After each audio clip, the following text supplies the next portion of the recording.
Председателот на САД, Доналд Трамп, им рече на луѓето во Северна Каролина дека биле третирани многу лошо од администрацијата на поранешниот председател Џо Бајден по ураганот Хелен во септември минатата година. За жал, нашата влада потфали, но тоа не беше влада на Трамп, тоа беше влада управувана од Бајден. Многу ужасна ситуација. Трамп особено ја критикуваше работата на Федералната агенција за управување со вонредни состојби или ФЕМА. ФЕМА одговори на ураганот Хелен, а шефот на кабинетот на агенцијата за време на администрацијата на Бајден, Мајкл Коен Џуниор, рече дека Трамп е погрешно информиран за агенцијата. Трамп им кажа на представниците на Северна Каролина дека ќе потпише извршна наредба за да започне со реформата на Федералната агенција за вонредни ситуации.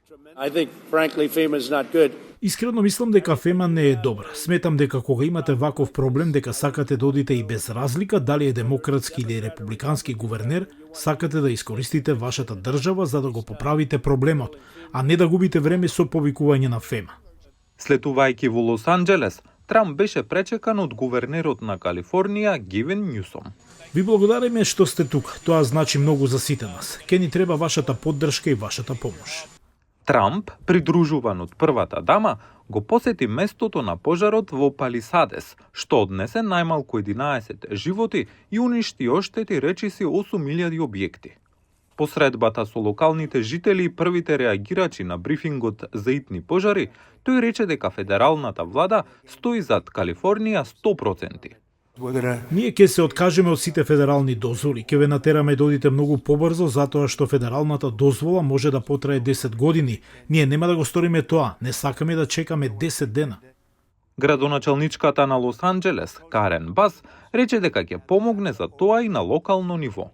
Ќе направиме се што можеме, намалување на регулативите, забрзување на се за луѓето да можат веднаш да го започнат процесот.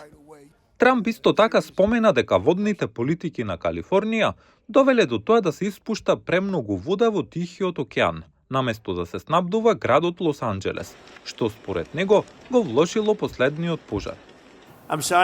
Потпишувам извршна наредба за да ги отвориме пумпите и вентилите на север. Сакаме да ја пуштиме водата да тече овде што е можно побрзо, да дозволиме стотици милиони галони вода да течат во Јужна Калифорнија. Ке ви кажам на кого му се допаѓа тоа. Тоа е против пожарната служба. Додека резервоарот Санта Јенес со капацитет од 177 милиони галони близу до Пацифик Палисадес беше затворен за поправка кога пожарот избувна во таа област, Летиша Крениер, директорка за водни политики при Институтот за јавни политики на Калифорнија, рече дека нема никаква врска помеѓу пожарите во Јужна Калифорнија и пренасочувањето на водата на север од страна на државата. Резервоарите во Јужна Калифорнија се полни и таму нема ограничување во снабдувањето со вода. Голем процент од пожарите во Лос Анџелес, Палисадес и пожарот Итон се главно локализирани. Со 28 жртви и над 16.000 уништени објекти, градот гледа на долг пат на закрепнување пред него.